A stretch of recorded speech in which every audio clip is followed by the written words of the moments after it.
I got you. That's true. Welcome everybody. It's 5:30 and we're going to get this workshop started.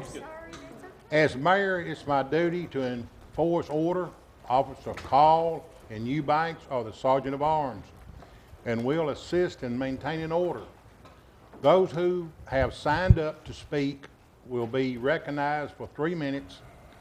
In no event will the citizen forum last longer than 1 hour. Unless you are recognized by me and granted permission to speak, you are not to address the board or otherwise make any verbal noises that can be heard by any member of this board during these proceedings. If you do so, it may be declared out of order. If you proceed after being declared out of order, your conduct may be deemed a substantial interference with these proceedings. Thereupon, you will be moved from these chambers. You may also face criminal charges pursuant to TCA 39-17-306. It's my sincere hope that everyone participating in these proceedings will conduct themselves in a polite manner with respect shown to all, regardless of disagreement. We'll start the citizen forum. First on the list is Lance Lee. Step to the podium and state your name and address, please.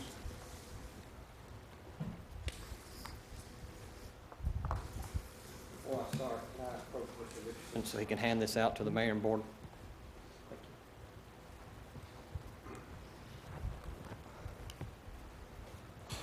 My name is Lance Lee. I live at 266 Cheney Boulevard in Laverne.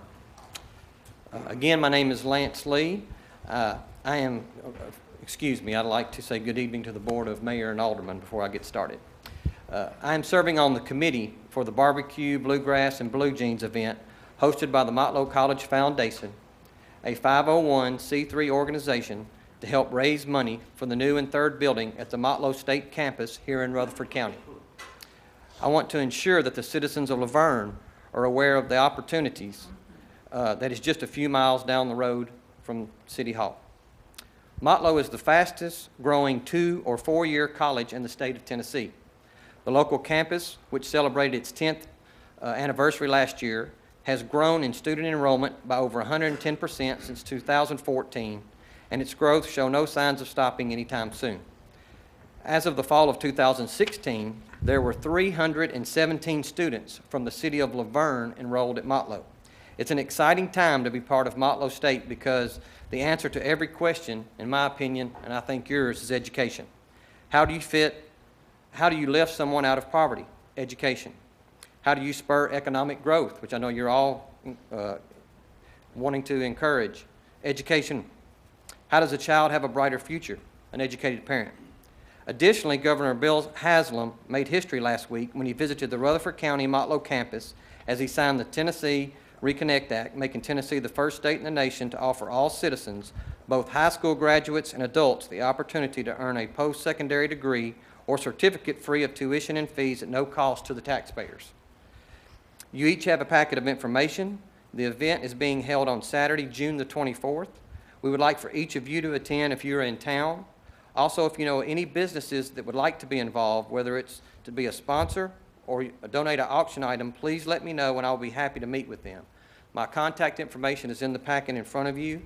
I want to stress that this is about the opportunity for the citizens of Laverne and the sense of community it can bring for all of us involved. I want to thank you for your time tonight and your consideration. I'm here to answer any questions after the meeting or any time during the next week, and we really would appreciate all the involvement you as board and aldermen can help us out with. Thank you. Thank you. Next will be Tony Vanetta. Hi, my name is Tony Vanetta, and I've been in Laverne since 2001, and I'm here about the senior center.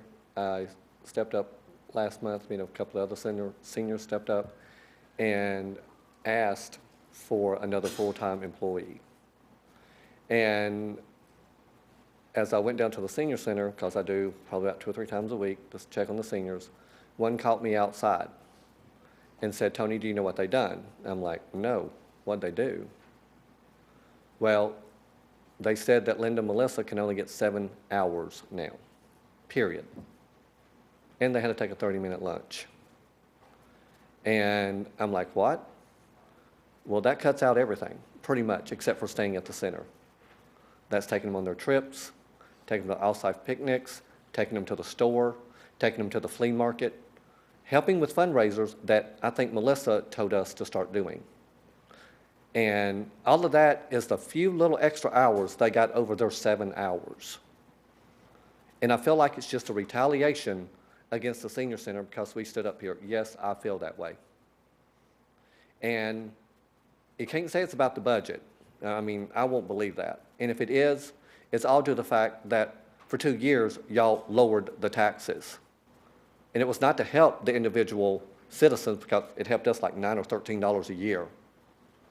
But who it did help is all the ones that gave to your campaign, like the Boardroom family. How many pieces of property do they own in Laverne alone? Saved them thousands. What about Amnon? He owns like 1/4 of Laverne. Thousands. What about Jerry Butler, Scott Butler? All of them campaigned and gave y'all money.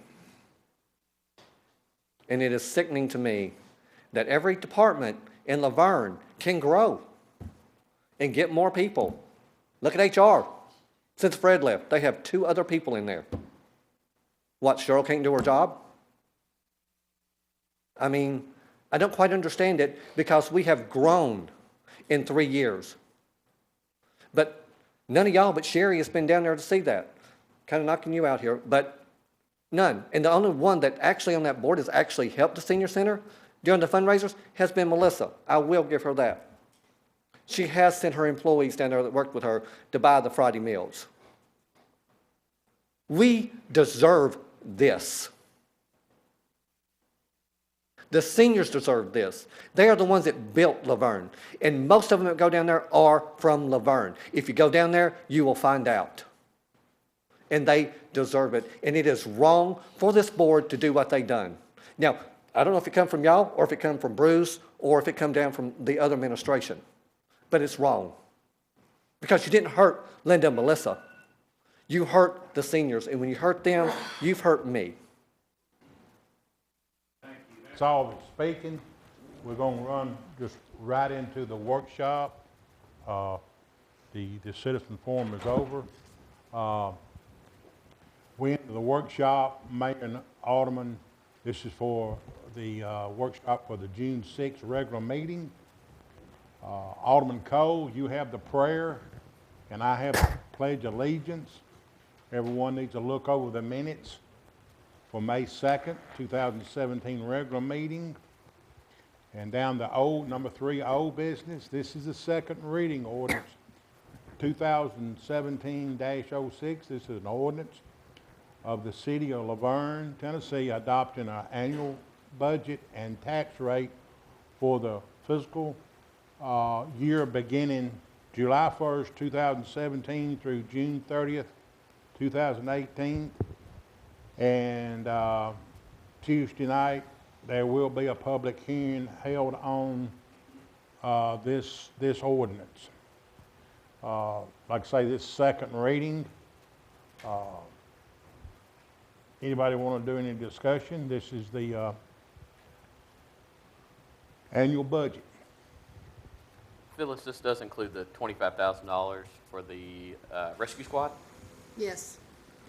And Chief McCormick, how do they tie in with the city as far as what all do they do currently?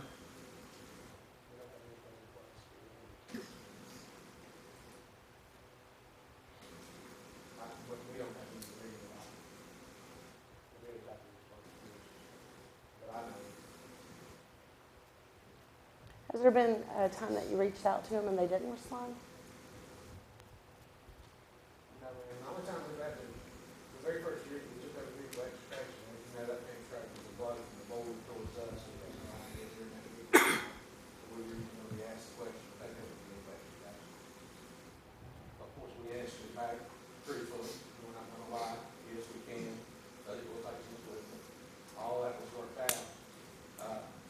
The only time that we really needed them for anything was during that very short period of time, we only had 27 tools.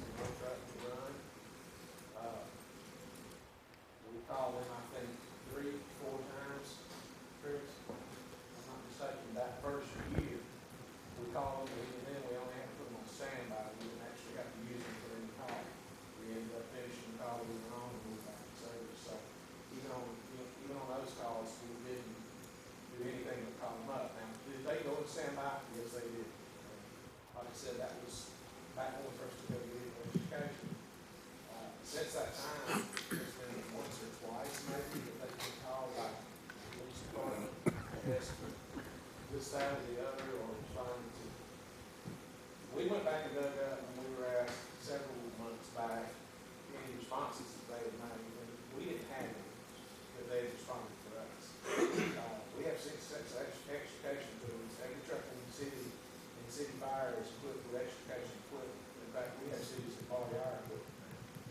So, if you're asking for vehicle extrication, do we need them to be there as backup for vehicle extrication? No.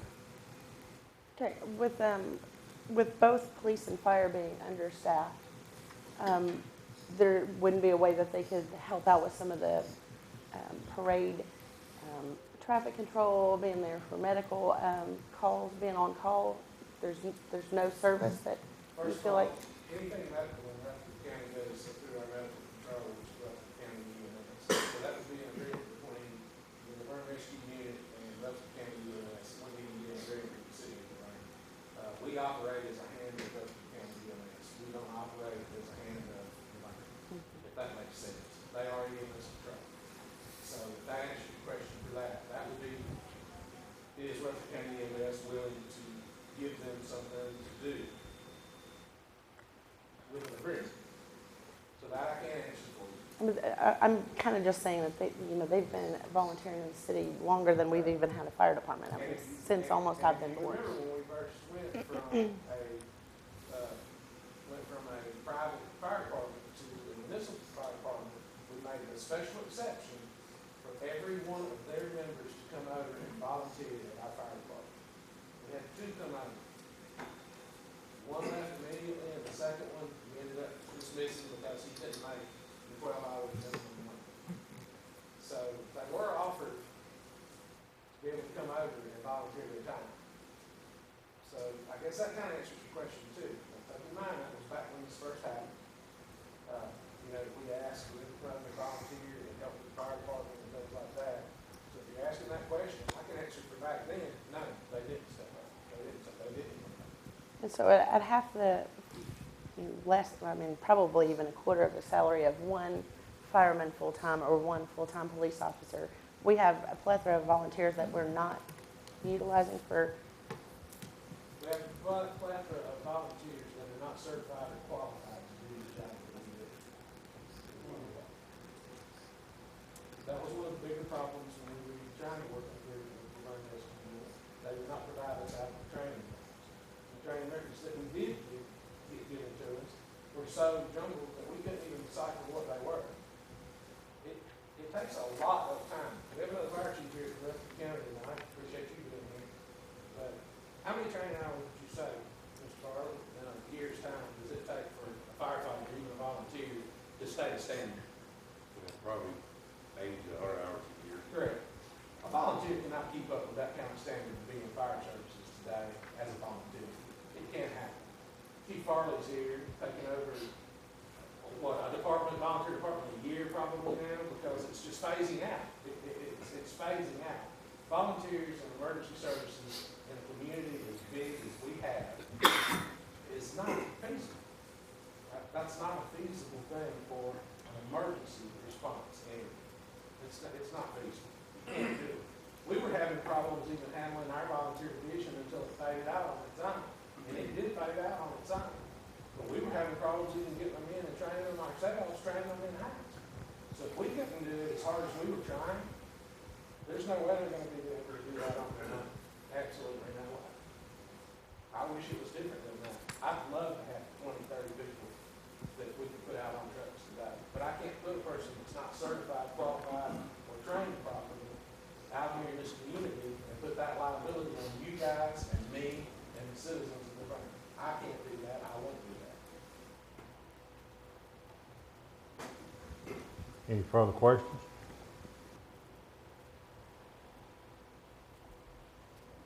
Only thing I'd add to it, the rescue squad, they're a volunteer organization, and they're there if they need it. They got a building over there. They got equipment. They got insurance. it's no way that the city could provide what they had over there for $25,000 a year. You know, the building, you know, if we, you know, in the building, I'm sure it could be used if we need it for a disaster. You know, a rescue squad, you know, just about every county's got it.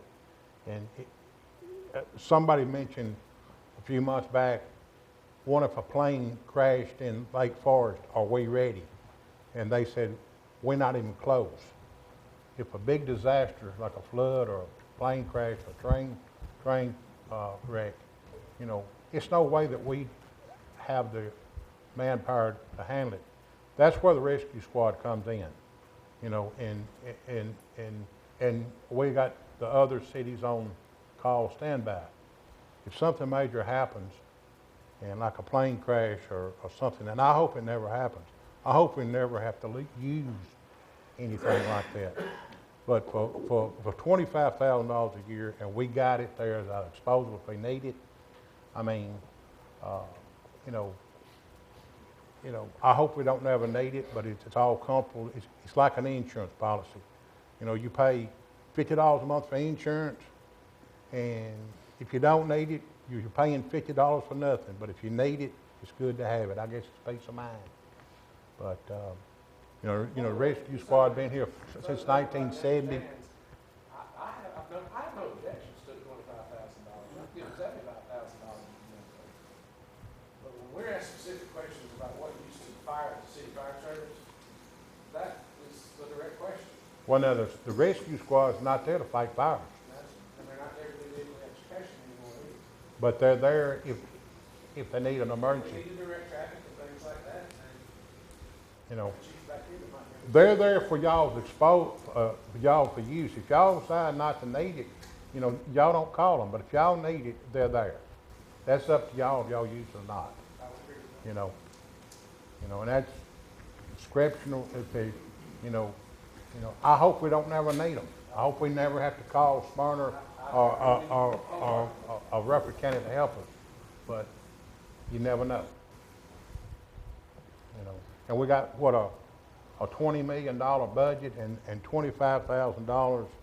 You know, you know, when a while back we was giving 40, and I cut them back to 25 because they wasn't going on every 911 call, and I don't want them to go on 911 calls. I want them to be on reserve if we need it. We got the biggest industrial park in the southeast. We got a Percy Priest Lake. We got an interstate. We got thousands of homes, and you never know from one day to the next what's going to happen. And I hope we don't never need. I hope y'all don't never pull out of your station. But y'all's budget is over $3 million, and last year we had 30 fires. But you never know when we're gonna have 40 fires. You know, you asked me earlier about getting a new fire engine. You know, what, May not never need it. need it, but you've got to have it. You know, like the police department. You know, they might go 1 hour without a call, but they still got to be there. You know, and y'all might go 2 hours without a call, but y'all got to be ready. Got to be ready. And the fire department does a great job, and the police department does a great job. And I hope when the rescue squad's called, if they ever need it, I hope they do a good job. Ms. Brown, to answer your question, one thing we were talking one thing when we asked rescue squad, what is your role going to be in the city? Basically, what we were told was they were sitting up and preparing themselves for water emergencies. So we assume that is what they are set up to do. We don't really have anything binding us to that though, so there's no way for me to tell you how many divers they have, how many people they have certified to dive at what level, how many boats they have. I know they have one because the city gave it to them. But I'm not saying that they're not of use in any way whatsoever. I was just referring back to what they used to do. There was no use to them for that. But the mayor's correct. I mean, their bodies and their people and they have equipment. I'm sure there's a need for something there. But I will tell you as a taxpayer, if we're gonna give them $25,000, there should be some accountability. Whatever they're gonna do, we need to know what it is that they're gonna do, and it needs to be in our city not, well, this is what we're doing, and then we call for it, and it's not there. And you've had the experience that you've called and they are not there? That we've called, we've not had to call. We have a That's special kind of- operations division in Rutherford County that trains every single day to do water rescue. Obviously, that entity's coming to us, and when a call goes out in Rutherford County, there's traffic out here in Laverne, and it's related to water on the water in Laverne, it is immediately routed to Rutherford County as well. And there is a special operations truck en route to us at that time, immediately. So, you know, it would be an after the fact type thing, like Davidson County Rescue Squad. You know, they ran some of the stuff that now, I'm being told the Laverne Rescue Squad is working races in Nashville with their new ambulance. You know, they're doing other events in different places on standbys for ball games or something with their new ambulance. I don't know what they do on the water. I haven't seen them on the water. The only people I've seen on the water is TWRA, National Fire, and Rutherford County Shores. They have resources there, I'm sure, but if they don't share those resources with us so that we know what they have, I can tell you what Larry Farley has in Rutherford County Fire. Larry can sit there and tell you what I have in Laverne to offer him. If I call him, I know his people are certified and qualified, and we will not run into a liability issue with his people being on the fire scene that we're in trouble. I don't know that with them because we've never been given that information, ever, and I've been with 31 years. Okay, so it sounds like what we need to do is just set up a meeting with the emergency services personnel and everyone can work What we need is work out put those. it on paper so that it flows with everything, and know what they have and what they can do. And then at that point, I'll be there happy. I'll stand up there for them. They won't even have to stand up there. I'll stand up there and ask for $50,000 for them. But asking for anything from somebody that I have no idea what they can do. I have a question. I thought at one point we had an MOU that was coming from Box 100 and the rescue We squad. did that. What happened to that? It's radio equipment. Just radio equipment? Yes, sir. Okay, it looks like we need to adjust the MOU Yes, sir. I to agree. because I don't, I mean, And we did that for both, and that's the way it needs to be again. We need to know what are you truly here for. my understanding with the part of the MOU that I read is it has to be initiated by the chief, the fire chief, or designate the police chief or designee. Is that not correct? Yes. As far as the use. Okay, so we need to get an administrative clarification on the MOU, put it in writing, and make sure that it's there. Pardon me? There was a contract previous. Last time there was a contract there that was not brought back signed. Okay, well, that's where we'll start. That's where we'll start. We need to reinitiate the contract. Also, I thought we had discussions where they would assist at parks to relieve our firemen and policemen because all of them are CPR certified, is my understanding. They are, that doesn't fall under us, that falls under Rutherford County EMS. As far as, And then providing medical care at an event in our city limits. Medical control for Rutherford County is Rutherford County EMS, not the Monroe County. okay, You're out of not, you're out of order. Okay, so if we've got a situation where we've got volunteers, because if I'm CPR certified and I see someone choking, should I be able to go and You fall under the Good Samaritan Act. right, under the Good Samaritan Act? These are volunteers, Yes. just to stand there. I mean, if there's someone else that they can call, I'm not saying transport, The just, city puts them under a binding contract, but at that point, they're providing services to the city of Laverne, not a bystander. okay. These are administrative parts that I think that we need to address and get it in writing. Because I'm with you, if you're being paid, you need to do something for the pay. So I agree with you, we need to do this, but it sounds like the contract lapsed and it shouldn't have. We should have an active contract. Used to be signed, from my understanding. If it was refused to be signed, then we'll refuse to pay. There you go. So let's get that in order and get this meeting. We'll have Bruce, if we could have Bruce or Kyle set up a meeting and have this taken care of, because it sounds like we don't have it's an administrative lapse. Because I thought the MOU took care of this. The OU is only taking care of along radio equipment because of cost. Okay, well, That's all it really clears. okay, then we needed to add a little bit more to that MOU. We need a few more pages to that, and we need to get that taken care of. I mean, it sounds like that's where we're running into this little quagmire. And again, the understanding is the chief of the prospective services or designee are the ones that will initiate the calls to get the assistance. And that was what was in the contract. Okay. It was originally done. I think we need to get that contract, and we need to have it, we need to have the city attorney look over it, or if we're gonna reboot it, then we need to have it placed back in there, and we need to get signatures on it, and we'll go from there. Any further questions? Chief, you jumped up there, you must have something to say. Yes, sir. To give you a little bit of history. Back in 2014, when we were looking at that contract, we met at the table. We discussed options, we discussed, Was it a year to year? yes, sir. Okay. It was a year-to-year Okay. contract. There was some negotiation to that contract. The board elected to start funding the fire department. That $45,000 that they were receiving went to the fire department to purchase used tools at that point.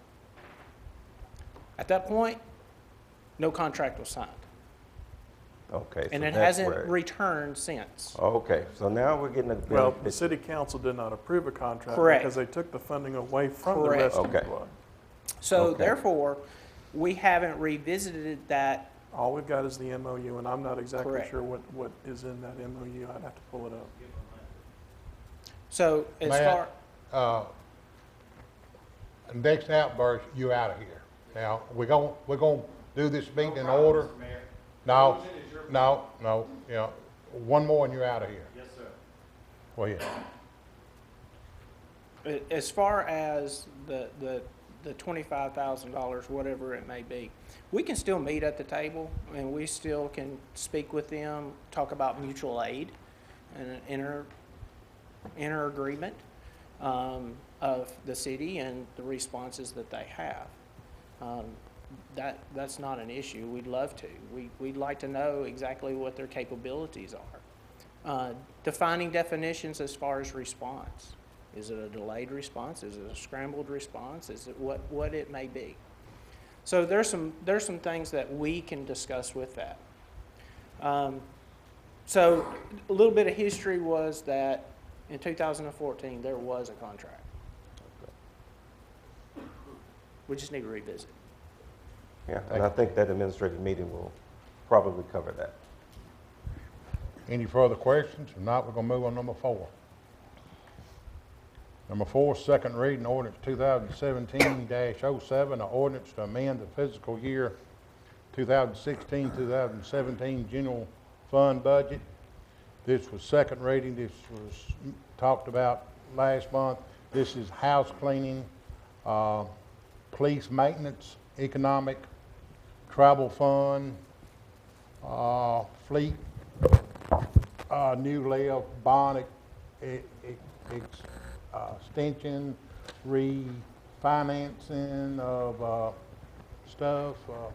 Any questions on it? It's the same thing we had last month on first reading.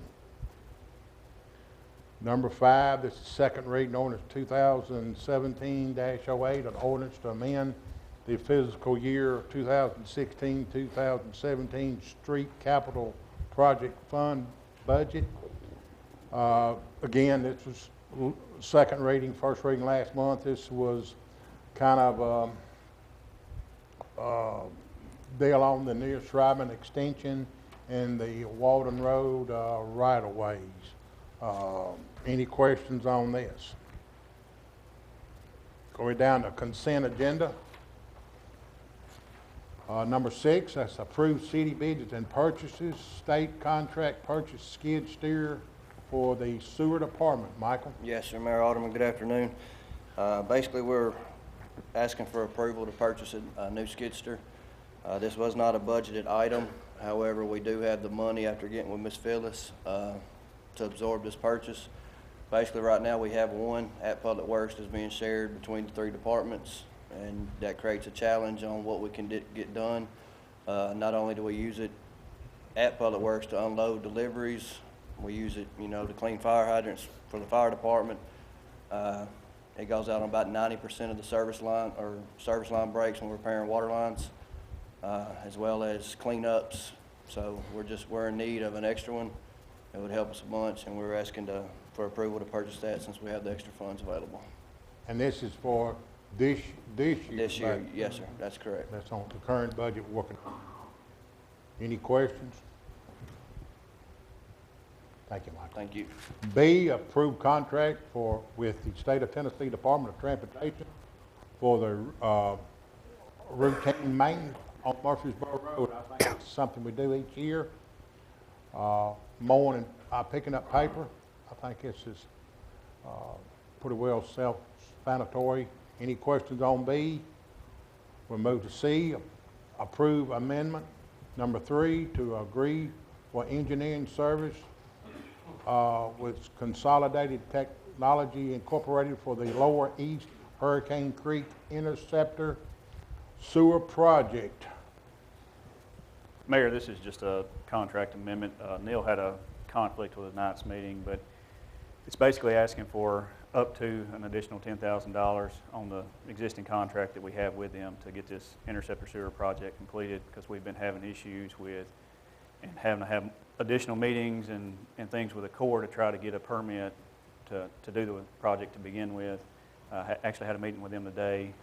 Seems like it's moving forward, and we will get that permit. It's just taking more time. And then also we've got several tracks that we're having to go into condemnation with, which is also more work. So this additional $10,000 is hopefully will cover any additional services CTI will need to perform. Any questions on number C? Moving on to D, approved contract with CGI Communication Incorporated to participate in a 2017 community video program. Mayor, if you'll recall, several years ago, we entered into this program, and they produced some videos that we ended up putting on our website, just kind of an overview of different things in Laverne. Well, it's time to redo those, and this is the contract to enter into doing that again. It's no cost to the city. They pay for it with fundraiser, well, not fundraisers, sponsorships that'll go for those videos. So that's all this is to redo these videos. Any questions you need to ask Bruce on number D? If not, we're moving down to number E, approve a proposal for LexisNexis for the Criminal Center Services. Chief, that looks like you. And this is something we talked about during the budget hearings. LexisNexis bought a group that was Bayer, B-A-I-R, Analytics. And Bayer Analytics had some awesome crime analysis software, but they took the LexisNexis open source, public source data information and built it into their Accurate file, and now it's a full-blown crime analysis software that's there that uses our information on a regular daily basis, or we could even run it hourly if we needed to. And on top of that, it also gives us the opportunity to put a lot of information out so that the public can see where crimes are occurring. Not specific addresses, but block numbers, et cetera. And there's some crimes we won't actually allow to be there, but we can build so much of those things into it that the public can actually see and hear about. And the funds are there in the proposed budget. That's compatible with what we got. It is. It is. The only thing we've got to do is have a server. We'll have to add a server in there because we can't let it run directly off of our CAD and records management server. It will tax it too much. So it will just do like a mirror image of the information over to another server that they will tap into and then send out in the cloud. Won't have personal information, but it will have location and type of incidents. Any questions for the chief on the LexisNexis? Now, you're not buying a Lexus, it's just... No, no, no. Hopefully we can seize one of these days and we can have around in a new Lexus, are we? No, absolutely not. You know better. Right. I have a question. If Yes, it's okay. ma'am. I understand about that annual fee, but Glenn, do we have a server or have one? No, we'll purchase it out of our small equipment items. Well, I think we have the capacity on our virtual machines. That will handle it. Okay. If not, we've got the funds in PD's small equipment that we can utilize to provide that if need be. But it's a really, I can't wait till we have an opportunity to get it and you all actually see it and do some things with it. It's state of the art, and it provides a whole lot of analytical information rather than someone sitting and crunching through and sorting and so on. It'll do those sorting and informational processes up front that the Bayer would have done. Any further questions? So is that something that we're going to check on? Are we going to, do we need to leave this on or take it off? No, you can leave it on. I've already had a meeting with them on the specs, and it's very, very low load. It's simply just a SQL query, and we could almost run it on probably a desktop, high-powered desktop. So there's no, all it does is just query their data and encrypt it and ship it off to them, and then it's all web-based from there. So Yeah. it's nothing. We're just sending the data basically. Okay. And the other thing is that upfront cost is for the initial setup that they have to do with us, with our data, the formatting, et cetera. And I believe the annual service fee then is like 21% of that cost in the future. Upfront, it's that much, and the money's there. So does this company actually do the data cleanup on the city's data in order to import it? Or is that something that the city would have to bear the responsibility for? No, they will. We'll tell them what we're gonna allow them to tap into. We'll have it over there. They will be able to pull that data out and then build into the models that are already in place, that many agencies throughout the country, 400 and something now, are using it. And I talked to someone from Jacksonville Police Sheriff's Department, because it's Metropolitan Jacksonville, Florida. And there's a lieutenant in investigations there that said, you know, we use the Accurate product, which we subscribe to now. He said, and when we started using, we used Bayer Analytics, and when Lexus bought Bayer, he said, you know, it was, they enhanced it so much because we don't have to sit there and do our own stuff to get it. We just tell it what we want and go through and do the sort and the selection and the drop downs and so on, and hit the button. It goes, and then it sends it back, and it's right there. It'll map it, it'll do whatever we need to. So is this price you just, that was quoted at the beginning of 16? Yes. For initiation, then about 32 after that? Whatever 21% of, About 3,300. probably, yes. Okay. The following fiscal year, yes. Glenn, I'm sorry, one more question. Is it a secure encrypted connection? Yes. Okay, sorry. Yes. Have to ask. Okay, It's thank got to you. go through the firewall, and we can't, on our side, we can't have anything unless it does have permission to come through the firewall. Yeah. Okay, It meets all the CJIS security policies and standards. perfect. Okay. Any further I'm good now. questions? Thank you, Chief. Thank Good you. job. We're down to new business. Number 7, first reading, ordinance 2017-11, an ordinance to amend Title 18, Chapter 4, Section 18-401 of the Laverne Municipal Code regarding water and sewer rates. Who's got this one? Mayor, I can speak on this, or Phyllis can if there's questions.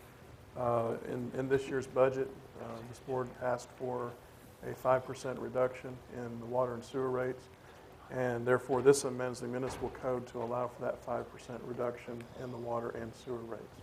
And it took out the automatic increase that was scheduled for July 1st of this year. I've had a few calls on this one from citizens asking why are we lowering rates when we got such a high water loss. We did have a higher water loss. We found, and Michael's done a great job.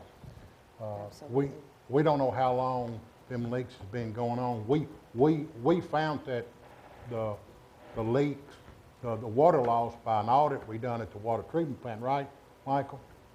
And so far we have, what is it, 37%?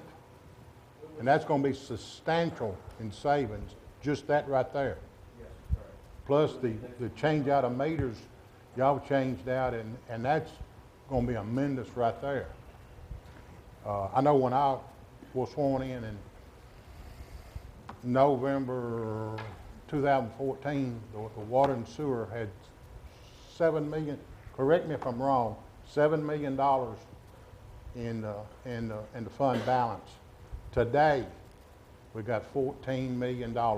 In less than 3 years, we have doubled the funding. So we're on the right track. If you can double your fund balance in less than 3 years, and then with what y'all doing with the water loss and the meter change out, that's gonna save us big money. And hopefully, my goal is to start lowering the water every year if that trend stays, because legislation's coming down that we've got to, all cities has got to cut the water loss down to 10%, and that's going to be a challenge. And I feel with where we started and where we're at now, we can meet that. Because Michael, the hat's got to go off to you and your crew. I mean, y'all have done a great job. And no telling how many thousands, if not millions of dollars, if y'all saved the city. But the thing about it, we don't know if we've been leaking for 10 years or 5 years. Nobody knew until we done the audit of the water treatment plant. Yeah, we got a water loss, but at least we found it.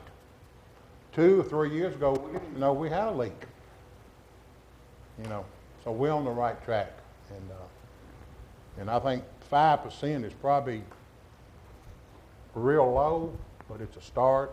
Hopefully next year we can at least do 5 or more. But I'm excited about that. I think that's going to be major turnaround in the water sewer department. And a lot of it, Michael, is credit to your department because y'all work real hard, and I appreciate it. Any other questions? Phyllis, I know that we talked about this during the budget, but I just want to reiterate, the funds are healthy, and this 5% reduction will not hurt us financially. Is that correct? Thank you. And like I say, in less than 3 years, we have, Phyllis, correct me if I'm wrong, we have doubled the fund balance. I mean, in 2 years. I mean, that's something that's unheard of in any other town, any city. And Michael, I think a lot of it goes to your department, and I appreciate it.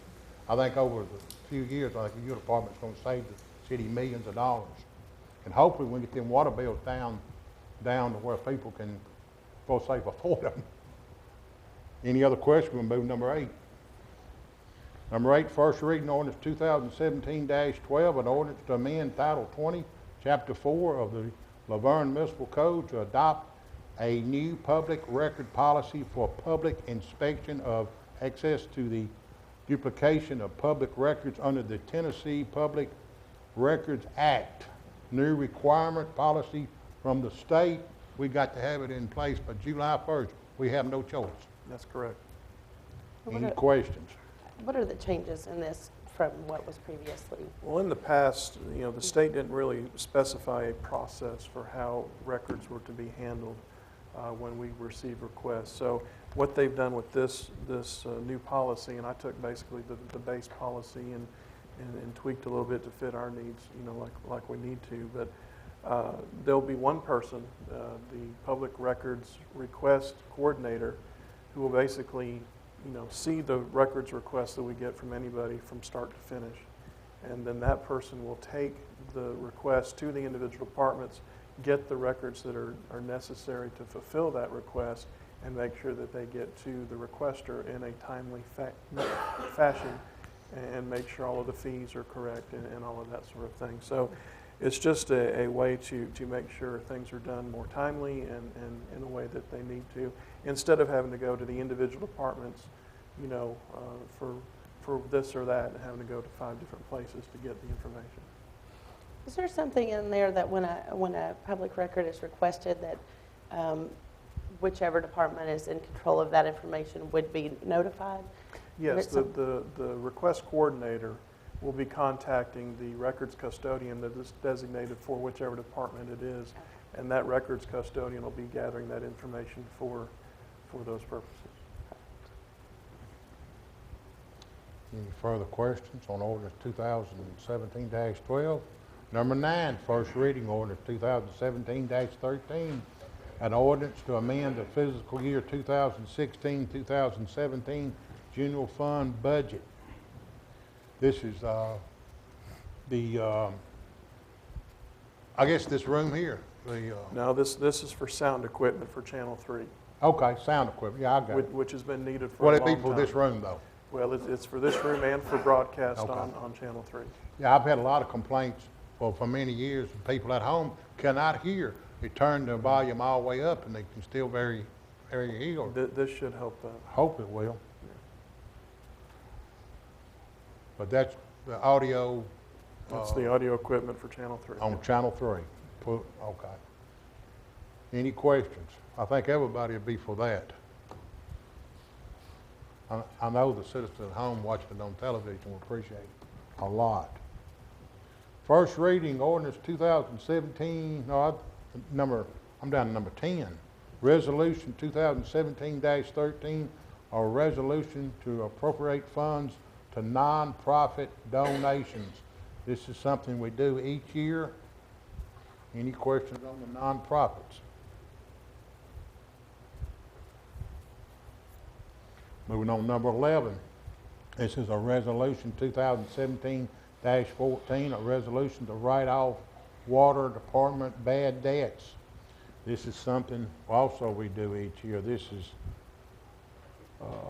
debts that we turn them over to a collection agency, and this is just what they can't collect. We do it every year. Any questions on it? 2014 or 2015, they're pretty old. We've turned them over to Fox Collection, and these are the ones that they haven't been able to collect anything on in quite a while.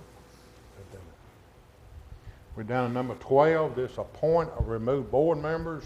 Library board, one term is vacant. That's with Kristen Constanza. She, the planner, she left, so we need to fill that position. So no one applied. So if somebody wants to be on the library board, they need to apply. BFYI, this is the Economic Development Advisory Committee. One term expires at the end of this June month. Floyd Dennis, I don't think he's been notified or hadn't been in touch if he wants on there or not, but if anybody wants to be on the Economic Development, they can fill out a form. And this will not be on the agenda Tuesday. This will not be, but they can get a form online, or they have to come in City Hall and get it personally. That is online. It can be Either downloaded way, there. come in or get it online. 13, a discussion, extension of fire department response boundary on I-24. This is Chris Clark all the way.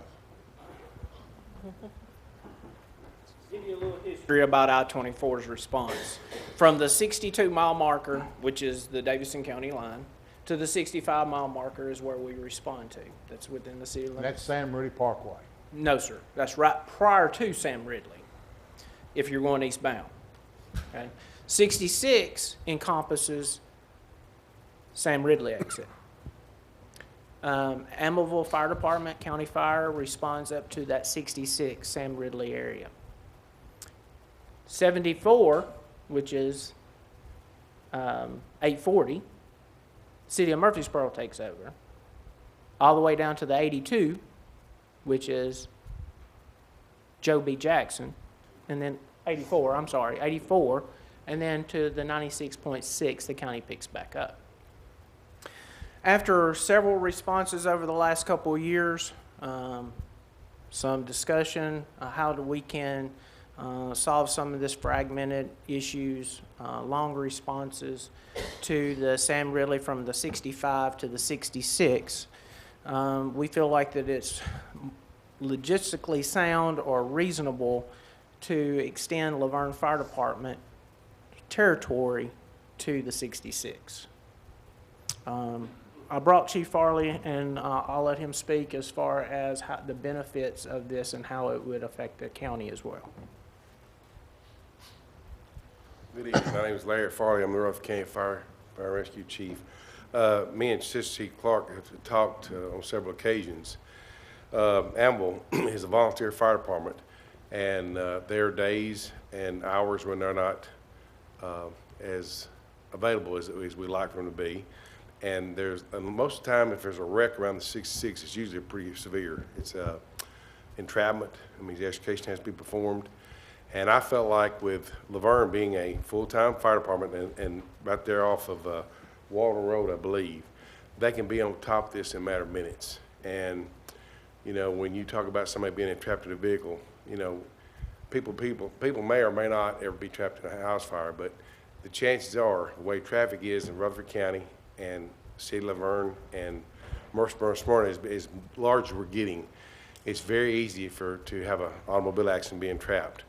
I believe that Laverne can be there in half the time, and Chris has approached me about taking on the eastbound, but I'd like to offer the eastbound and westbound, because I believe they can get to the bridge and turn around and be in the westbound lane before Amble can get here. They're about a mile off of exit 70, and so they have about close to 5 miles here, where I think Laverne is probably 2. And the reason for this is I know this is not really in the city of Laverne, but I believe, as you feel, like I feel, it's all about the people of Rutherford County and who's traveling through Rutherford County. We want to provide the best emergency service that we can provide. I know that Laverne is also like Rutherford County. We are extending and growing in our medical protocols through EMS. So I know a lot of our people are paramedics and EMTs, and I know that Chief McCormick is striving to raise his standards too also. I believe this offers a better emergency services to people in Laverne, because I'd say probably 90% of the people in Laverne travel on I-24, and as Laverne continues to grow and Rutherford County continues to grow, I think this is a much needed service. I think it will add more benefit and better protection for the citizens coming through here.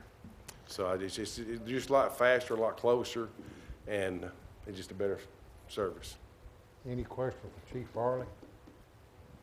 What would that entail as far as administratively? Is that something that can be taken care of amongst your departments? We'll work that out between our dispatch and Laverne dispatch. Basically, it's just changing the GIS maps in the dispatch center. When a call comes in for that location, whether it be come through Laverne dispatch or through the county dispatch. If it come through our dispatch, it would be transferred to Laverne, and the call may go to Laverne. But you know, they're out there on Walden Road. They hit the off ramp, and they're down there in minutes. Okay, so there's nothing that the state, or it's all interdepartmental? Yes, sir. And Chris just wanted to bring it for y'all, because if something happened on the interstate, you know, if God forbid somebody was getting hit or a truck got hit, y'all won't be know why they're out there, and it's just to make it formal.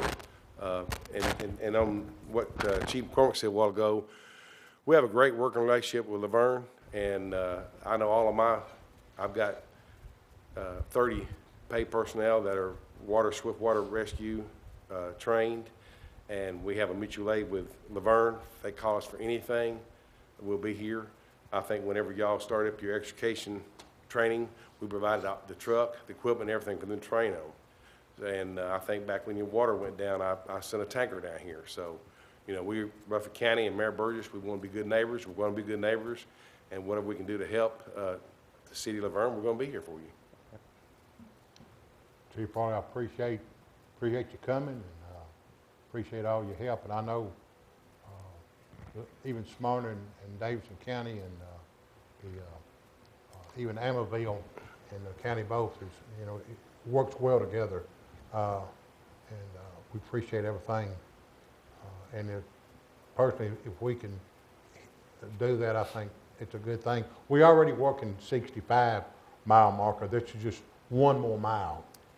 And it does make a lot of sense. Really, 1/10 of a mile. Yeah. So I mean, it's well, yeah, one more mile. You're correct. Yeah. But it's just better for everybody involved, and you guys are highly trained. And I know if I need anything, all I got to do is call Chris or Chief McCormick, and I got it. And I really appreciate that. And I appreciate y'all having me tonight. I appreciate you coming. Thank you, Chief Farley. Okay, let's see where I'm at. I guess we done. We down to Mayor and Alderman comments. This night went fast. Alderman Jones. Just one question for Bruce, and you can text me the information if you don't have it readily. When is our next official census, and what about our special census? And of course, the federal census is every 10 years, so that'll be 2020. That's what I thought. We plan on doing a special census this next fiscal year. Thank you. Alderman Brown. No, thank you. Alderman Cole. Just want to remind everybody about the 45th anniversary celebration on Saturday from 11 to 4. Come on purpose. Vice Mayor Green. No. No. I want to thank Chief Farley for coming. Appreciate you coming and glad to see you. Come back to see us as soon as you can. We love to have people from the county come in, and I appreciate everybody. And remind everybody about the farmers market. It starts Tuesday, June 6th. It's from 3 to 7, and we've had plenty of rain, so we might have a good crop show up. Maybe we'll get some good variety of vegetables, because I think everybody is looking forward to it. And again, I'd like to personally invite everyone to this celebration of Laverne 45th anniversary. It's going to be June 3rd. It's going to be back here behind City Hall at the Multi-Purpose Building. I always call it the old boxing building, but we already started setting it up today. I think it's going to be good. The rain's held off for Saturday, hopefully, and we got a lot of stuff going on. Already got a lot of stuff set up back there. We're going to have a walk-through exposition. Hopefully have somebody from the Stones River Battlefield come and shoot off muskets. We're going to have I think Rachel's setting up an old-time photo booth where you can put different costumes on and have your picture taken like the olden days. And hopefully we'll have some kind of music down there. And the guy that's supposed to cook the white beans, I think he's backed out because he didn't know if it was going to rain or not, and he had to pull the plug on it. But we always going to have cake and refreshments and something to snack on anyway. And it'd be fun and a great time for all, and everybody can make it be good. And again, I want to thank Phyllis and all the department heads that worked. We worked hard through this budget, and it was a challenge in some because we started with $500,000 in the hole with that bond, and that $500,000 would have provided a whole bunch of needs for the city, but we got to deal with that for the next few years. But we can overcome it. We just watch our spending, and then tomorrow is the city hall's closed on Friday, but tomorrow is National Donut Day. If everybody was at City Hall early this morning, they seen me carrying in a box of donuts. Chief, you call them fire ring, but I was carrying a whole box because we close tomorrow, so I was celebrating Donut Day today. That's all I got, and I appreciate everybody coming in and call this workshop over.